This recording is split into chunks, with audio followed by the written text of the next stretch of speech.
पंजाब में सैलाब से अमवात की तादाद 20 हो गई। NDMA ने दरियाए सतलज में गंडा सिंह वाला के मकाम पर गैर मामूली सैलाब का अलर्ट जारी कर दिया।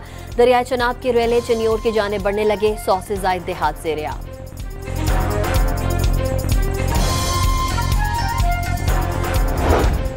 पंजाब से आने वाले सैलाबी रेलों से सिंध में भी शदीद सैलाब का खदशा। 5 से 6 सितंबर के गुड्डू बैराज पर बहाव 8 लाख क्यूसेक तक पहुंचने का इम्कान। सखर और कोटरी बैराजों पर भी ऊंचे दर्जे का सैलाब मुतवक्के। सिंध की फ्लड कमेटी का गुड्डू बैराज का हंगामी दौरा।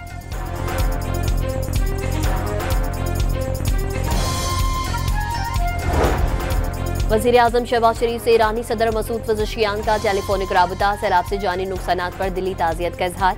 मुश्किल वक्त में पाकिस्तानी अवाम को हर मुमकिन मदद की पेशकश।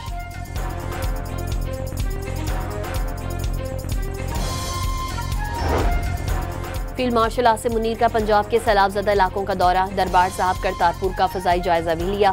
फील्ड मार्शल ने सिविल इंतजामिया और फौजी जवानों की मरबूत और अनथक कोशिशों को सराहा।